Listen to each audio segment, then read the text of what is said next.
Hi guys, welcome back to the channel, and today we'll be reviewing the match between Aston Villa and Arsenal, where Arsenal picked up a 2-0 win away at Villa Park.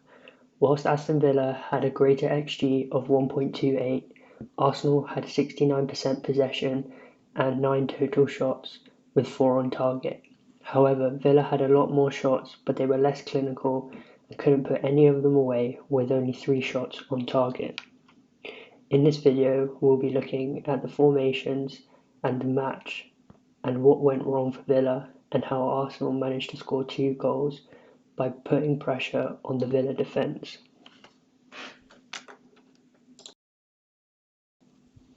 Looking at the two lineups, we can see that Arsenal started as a 4-3-3, with Rice, Partey and Odegaard making up the midfield behind Martinelli, Saka and Havertz playing once again as a false 9.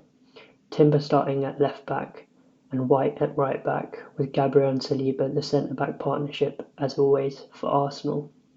Trossard and Calafiori made substitute appearances, and Raya had to make that double save that kept Arsenal at level terms. Trossard came on as a substitute to score the goal for Arsenal, and Partey to deal the finishing blow to make it a comfortable 2-0 win for Arsenal. Looking at the Villa formation, we can see that Watkins and Rodgers were the furthest up the pitch for the attackers, whilst McGinn and Bailey were wide in the midfield, but would also look to push up next to Watkins and Rodgers. Tielemans and Onana started in the middle, with Digne, Torres, Konsa and Cash making up the defence.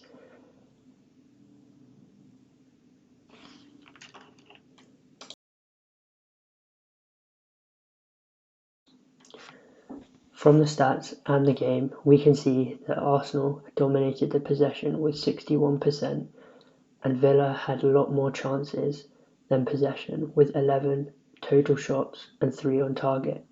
However, both teams seemed to miss their big chances, getting 2 each, but this was also partly due to good saves from both goalkeepers, with Raya making a double save and Martinez having to do well against the Arsenal attack.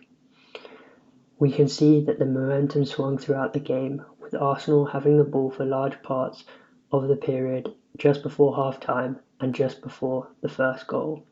Villa had frequent counter-attacks, but they couldn't convert their chances, and this is evidenced by their 1.28 XG whilst not scoring any goals. In this attack, we can see the Arsenal players surrounding the Villa box, with Odegaard looking to find the pass, which eventually goes to Saka as a through ball. However, there are many other options he could have taken. With all these players around Saka, he manages to find the space for the shot. However, it goes wide, and Martinez is not forced to make any save, but we can see the Villa players marking their men and making sure that it's difficult for Saka as possible. In this next clip, we can see Odegaard has the ball around the Villa box in the second half, and he's looking to find the pass to break the lines. He looks to Saka to try and pass the ball. Whilst it is slightly inaccurate, Saka manages to make it to the line, as we will see. Saka then looks towards the box with Havertz, Rice and Trossard at the far post, looking for the cross. Saka manages to get the ball across with a slight flick from Havertz as it drops towards Trossard.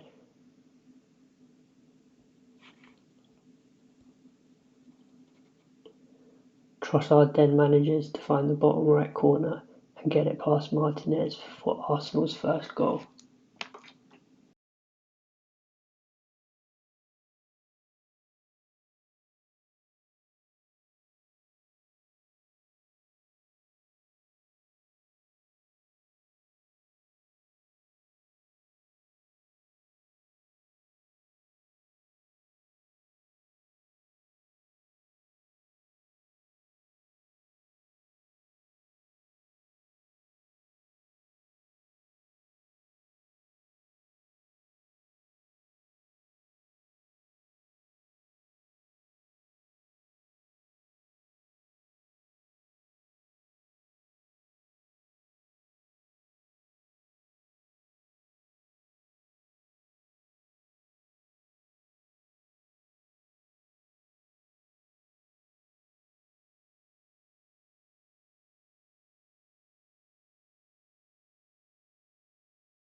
In this clip, we can see that Gabriel receives the ball and looks to play over the top to Trossard and Rice in midfield.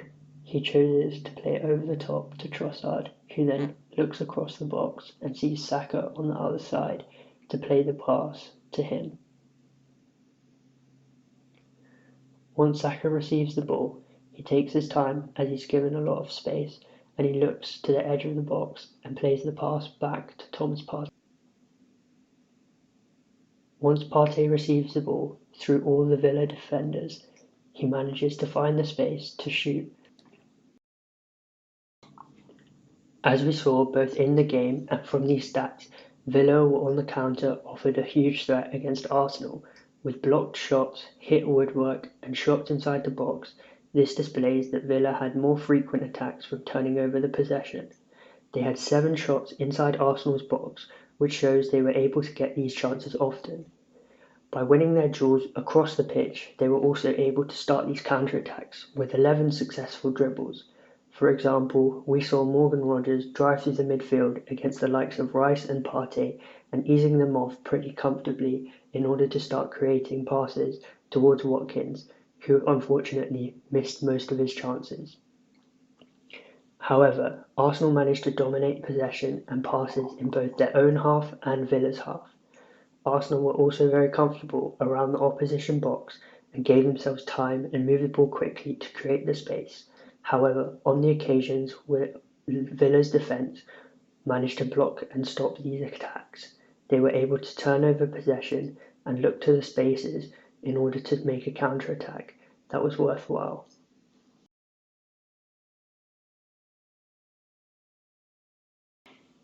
In this example of a counter-attack, we can see that Rogers has the ball and surrounded by 2 defenders. Watkins is in space in the box and he manages to get his shot away against Raya, who is wrong-footed. Ordinarily, you'd see Watkins put this in the back of the net. However, on this occasion, he missed. As we saw throughout the game and in these stats, Villa were clearly the more dominant of the 2 teams in their duels, but they had to be more aggressive against Arsenal to make them uncomfortable in possession, which worked on a few occasions. Villa were good at winning tackles, and Arsenal managed to make lots of interceptions and blocks. David Raya also made an outstanding double save that kept the score level for Arsenal. David Raya will make an incredible double save to keep Arsenal level in the game. Morgan Rogers receives the ball inside and plays it across towards Onana, who has a shot.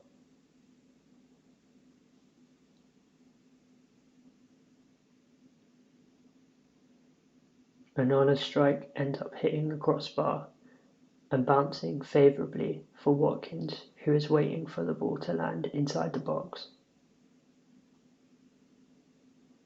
Watkins then has an open goal to make use of. However, Raya is very quick in his reflexes to his feet to stop the header going in. Raya demonstrates his athleticism and good reflexes that every goalkeeper should have.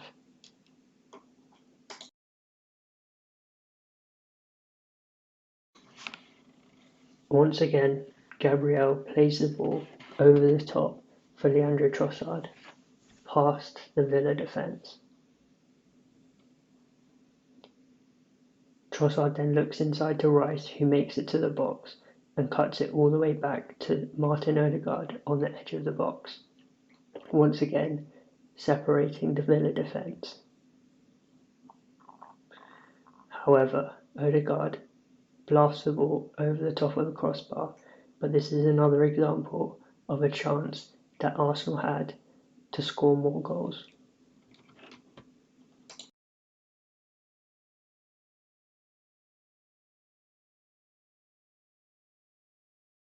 Arteta's Arsenal have overcome a hurdle already this season by taking all 3 points from Villa Park, which they were unable to do in last season's fixture when it really counted in the title race.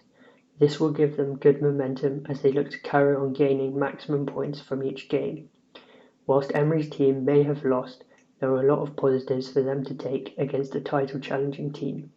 The lack of clinical decision making in front of goal may have cost them, but despite it being early on in the season, they look to have a real chance at Europe again and will be fascinating to watch them in the Champions League.